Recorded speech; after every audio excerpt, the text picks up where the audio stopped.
እሺ لما أنت دما كاب كم زي مسألة قال نستيتي قالت إفخا رحقة زبل أرستي حزل كامت زي زلخو مالت زي تأمخو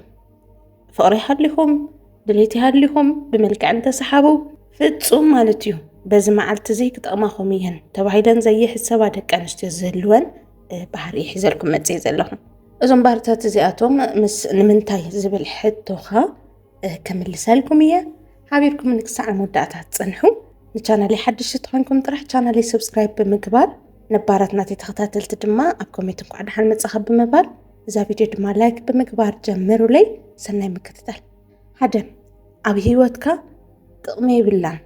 أي تدلي كان إلا زقل زلخا مزاقوالا نستيت زي عند حردا حابيركا قتصيلكا فتسوم كتعب زي تخيل كل زين دحريت تقوتكا سنف قوالا نستيتيا حد ودات اللو أبي هوتسي نقول نستيتس تواتوس كنت تزأكل زي مسلو قال بك عند حرق أنجو خوينا ملكت عند حرق خوينا مالت أيو عند حرق كتولد كإلى خوينا صوايا ونسقط تبلت خوينا مالت كتأتن كتواتن زيت نزن زكا زيت بساجو كان حرق خوينا سي أخليو إلهم زعملو دك تبعت يلو نايتا أنكار قال نستيت باهري ويتعامي زي فلتو زي رأيويا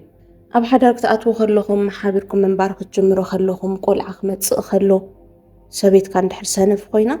واترو ندحرت مستمل سكايب انتم تدليهم نجارات ايفن الشي قول عك تعبيلك اخا تدلي بقى نقول مشاتن كتنزن زكاي تدلي نقلا نزياتهم ونسي كم تنسخات تدليو خوينا تقصلل كان دحر دات تدلو خوينكا لبام قال نستيتي برئسا زبسلت زت مهارت اشي كمقاط ام خوينو اي تمهارتن جن سنفنا تقبل زي تدلي قال نسيت ندحر دا خوينا طراحيو كم تنسخات تدليو كتكون الكات تخل استوعي لكم دو تفلتو مالت بزعباكم كفلت ازيد لا دك انستيلو نصام تخكو يا حبيركم شاي تساتيو غزي تحلفو وي سب حدرك تكونوا تخلو اي حتى كان اي تحجزك كان تاب هيوتكا تايفترلو زبل ነገር ምንም ክትፈልጡ ትደልዩ ነገር የለን አቲኻ እንድሕር ዳኣ ወፂኻ بسلام እንድሕር ዳኣ ናብ ገዛኻ መፂኻ ገንዘብ እንድሕር ዳኣ መፂኻ በቃ ምንም ዘይግድሻ بسلام ትነብር وعلاء مس محازوتا بقى خمد الله تخون شيتاي تقابرلكان ناو كالي ودي تطمتن قاله ግን نزقبأك عين التريتمنت كتبكا زي تخل شو يلا قول عم ولاد طرح زسرحها عينت قال نستيت لا اذا قال نستيت زيا برقصانينت اي تدليكان سمعت كون تخكلا يخوننيو ناجغننت سمعت اي سمعكانيو لبام تزي خوينا تزقبأك كبري مس زقبأك تريتمنت كتبكا اي تخلنيا قال اي دما اي تدليكان يلز نغرك قال نستيتين وحلو بس لاني سوري كحترك في الدنيا قال اي دما بملكعة راح تتأمامن قال نستيتي تدليكان كم زعيني تدك أنشتي ما نجيب حبيركم مهلا خمسي ملكعة كم زحزكا مالت مخبري أول ملكعة أيو مسكالي ودت الناس أصركاون بملكعة أيو مساخة من باري يمتنا ندو يمتنا زبل حسب قد تحسبوسي بملكعة أيو أبزخونا زي زخونا ودون بملكعة كسحوة خلية إلى التأمن الود ندحر داها اللي نخليها بملكعة تفتن قلت يا ودو قنجو إلى ندحر داها تأمن أب حدا ودي أي تتصنع إذا مالتي حماق أن أروخم جارل فريند قوارور مالتي كونان دن أتليست البسالة أمرو زلوا أب حدا فقر صنعت خوينا كتنبر وي كتقبل تخيل قال نستيتي إذن كم زي مسألة دك أنشتي مالتيو تايديو حسابا أب هيوت بقى ستسفاي جيران ندحر داها كنبرا خوينانسي ويزمتلني هيوتي نبر له ويا لندحر داها كأمنا زدليا مالت سفاليو جبران كم زلو كفلت عند حدا زدليا خوينانسي تاقبراي مسلكا ملك عنا بالدبابا يوصو كالي ودوني فتنا مالت منم شي سيك قبرا خلاين جن اللي كامش كم مرة قاقصي كالي ودو خايف قران ندلو زبل نجر مالتيو بقى زي قبرو نجر يبلنا دما متسقم بحر يزهلون حبير نزقصل زلو ملك عيد صبق سلازخونكو يو سكسحبو سلازخالكو يو تدلي تزي خونما انا صبق تزي خونما كريف ان ندوم خديلن سلاز امنا مالتيو بتعمي متسقم بحر ينزوننا سلازي بملكعة راح تتأمامن قال نستيت ندحر دا خوينا حدا بحدا يتعرفن مالت نخل ودي بملكعة يتفتنو قنجو مخانا ترقاقز كتدل خلا نخل ودينا خدتيا تلكف خال اي دما مساخاون سلاماو زخونا هيوت كهلوكم اي تقبرن ኣይንውሕን ዘለኹ ሓቀይ ሳልሳይ ምስ ኤክሳ እተወዳድረካ ጓል ኣንስተይቲ ከምዚኣ ዝመሰለ ሓደገኛ ብሂወት የለን ተንኮለኛታት እየን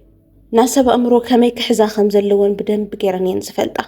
ሓድሽ ቦይፍሬንድ ክሕዛ ከለዋ ወይ ሓድሽ ወዲ ክፋለጣ ከለዋሲ ምእንታን ከምዚ ከምዝታ ገይራ ተበዲላ ነይራ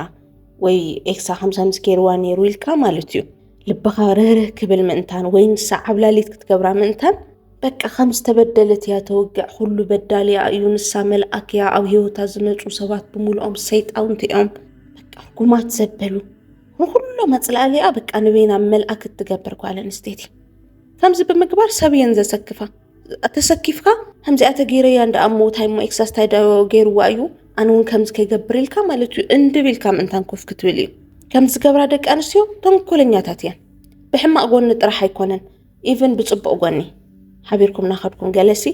እንድሕር ካባኻ ክትረኽቦ ትደልዩ ነገር እንድሕር ደኣ ሃልዩ ኮይኑ ይገርመካ ኤክሰይ ከምዚ ዝገበረለይ ነይሩ ንወለደይ ከምዚ ይገዝአሎም ወይ ከምዚ ይልእኸሎም ንቤተሰበይ ከምዚ ገይሩ ይሕግዞም ነይሩ መዓልቲ ውህብቶ ከይምፀለይ ኣይሓድረን ኣይውዕለን ነይሩ በቃ ዝተፈላለዩ ከም ኣብነት የዘልዕለልኩም ዘለኹም በይ ናትካ እምሮ ንምቁፅፃር ናይ ኤክሳ ታሪክ ናምፀት ተናግረካ እንድሕር ደኣ ኮይና መንገዲ ሰፊሕ እዩ ሕዝቡ ናብ ኤክሳ ትምለስ ትኽእል ኢኺ ማለት ብዘይ ምንም ፀገም ናባኻ ይትመፅእ ነይራ ፅቡቕ ተዝኾነላ ነይሩ ምስኡ መቐፀለት ለይቀረ ታሪክ ተሊዋ ብዛዕባ ሕማቕ ክትዛረብ እንድሕር ደኣ ትውዕል ኮይና ድማ ይውፀልኽ ንእሽተይ ዕረፍ ትግበሪ እስቲ ልብኽ መጀመርያ ሂል ይግበሪ ኢልካ ኮፍ በሊ ንእሽተይ ተረጋግዕ ኢልካ ክትምኽረኒ ኢካ ተዘይ ኮይኑ ብዛዕባ ኤክሳ በቃ ተዛሪባ ዘይትፀግብ ተኾይና ወይ ተንኮለኛ እያ ክትድህለካ ስለትደሊ እዩ ተዘይ ኮይኑ ዘይወፀላ ፍቕሪ ኣብ ልባ ኣለዋ ካብ ክልተን ሓደን እየን ክኾና ዝኽእላ ካብዚኣ ጓል ኣንስተይቲ እዚኣ ዓርስኻ ክትሕሉ ኣለካ ረብዓይ ድማ ምስ ኩሉ ትሻፍድ እዚ ማለት ሕዚ ምስ ኩሉ ይሻፍድ ኣለኹ ኢላ ትገብሮ ተግባር የለን ሓቂ ዘረባ ይሻፍድ ኣለኹ እየ ናበልካ ምንም ነገር ኣይግበረን ግን ብኸመይ ገልፆ መስለካ እከለ ቤስት ፍሬንድ እዩ እከለ መማህርተ እዩ እከለ ከምዚ እዩ መሳርሕተ እዩ በቃ ዘይውድኦ ናይ ወዳት በዝሒ በቃ ኣሰልፍ ኣቢለን ማለት እዩ ካብኡ እንተ ሓደ ቤስት ፍሬንድ እዩ እንተ ሓደ ክላስ ከምዚ ገለና በላ ምስ ኩሉ በቃ ናእኻ ብዝቐርባኻ ልክዕ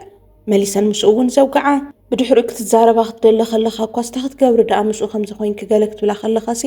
በቃ ኣሳሲርካ ዲኻ ደኣ ሞ ኮፍ ክተብለኒ ደሊኻ እንታይ ኢኻ ተካብድ ዘመደ እዩ ይብለካ ኣለኹ ቤስት ፍሬንድ እዩ ይብለካ ኣለኹ ካብኡ ንዓቐብ ደኣ እንታይ ደሊኻ ብምባል ማለት እዩ ይሻፍዳ ከም ዘለዋ ኣይኣምናሉን ግን ምስ ኩሉ ወዲ ዝኾነ ርክብ ዘለዋ ጓል ኣንስተይቲ ተኾይና ሒዝካ ይትሕዛን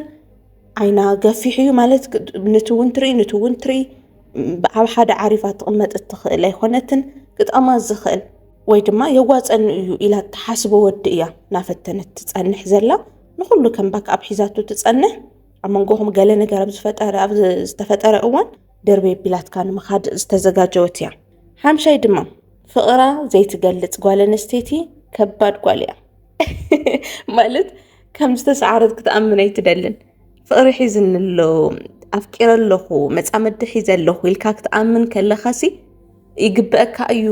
ኢላ ዝኣመነቶ ኣብ ልባ ዘሎ ፍቕሪ ክትዛረብ ተኾይና ነቲ ፍቕሪ ዝተገዝአት ፍቕሪ ሒዝን ኢላ ዝኣመነት እንድሕር ደኣ ኮይና ጥራሕ እዩ ፍቕራ እንድሕር ደኣ ዘይተኣማመነትሉ ኮይና ንሱ እዩ ዘፍቅረኒ ኣነ ይፅገመሉ ኣለኹ እየ ኢላ ትሓስብ ጓል ኣንስተይቲ ተኾይና ፍጹም ፍቕራ ኣይትገልፅን ወይ ፍቕርኻ ክትገልጽ ከለኻ ኣቕይስ ተብለካ በቃ በይንኻ ትሽከማ ከም ዘለኻ ዓይነት ስምዒት ይስምዓካ ይደኽመካ በቃ ኣነ እየ ከም ዝገብር በቃ ኣነ እየ ዝድውለላ ገለ ሓሚምካ እውን ንስኻ ኢኻ ትልምና ተበሳጭኻ እውን ንስኻ ኢኻ ትልምና ኩሉ ኣድላይ ዝበሃል ነገር ካብ በይንኻ እንድሕር ደኣ ኮይኑ እሞ ድማ ከም ዘይተረዳእ ተምስል እንድሕር ደኣ ኮይና እዛ ጓል እዚኣ እውን ኣይተድልየካን እያ ሻድሻይ ድማ ምልክታ ኣይተድልየካን ኢለ ዝገልፀልካ ጓል ኣንስተይቲ ወረ ተመላልስ ሰባር እዚኣ ናዘን ዘይበሰላ ወይ ገና ቆልዑ ኮይነንስ ናብ ሓደ ፍቕሪ ኣትዋሞ ፍቕራዊ ርክቢ ኣትዋሞ ብድሕሪኡ ኩሉ ነገርካ በቃ ንኩሉ ሰብ ዝዝረብ ዝመስለን ደቂ ኣንስትዮ ኣለዋ በቃ ገና ቆልዑ ዝኾና ማለት እዩ ትማሊ ዝገዝእለይ ትማሊ ከምዚ ኮይንለይ ደው ኢልለይ ንምባል ባዕሉ ፍቕርካ ገሊፅካላ ደው ኢልለይ ንምባል ባዕሉ ማለት እዩ ናብ ማሓዙታ ኮይዳ ዘኽዘኽ ተብል ጓል ኣንስተይቲ እዚ እታሞ ፀገም ኣለዎ ገለ ኢልካ ክትሓስብ ትኽእል ታሞ እንድሕር ፅቡቕ ነገር ትዛረብ ተኮይናሲ ታሙ ፀገም ኣለዎ ምባልካ እኮ ይተርፍን ከምዚ ኢላ ኸይዳ ንመሓዙታ ክትዛረብ ከላ ኣብ ዝኾነ ግዜ ሳተን እውን ናይ መፃምደን ካሊእ ታሪክ ሒዘን ስለ ዝመፃ ሰብኣየ እኮ ከምዚ ገይርለይ ምባለን ስለ ዘይተርፍ ማለት እዩ እንታይ ትኾን መስለካ መነፃፅርቲ ንኣከለ ሰብኣይማ ከምዚ ገይሩላ ንስኻ ደኣ ከምዚ ዘይትገብረለይ ንሕና ደቂ ኣንስትዮ ብምንፅፃር ማንም ኣይበልፀናን ነንሕድሕድና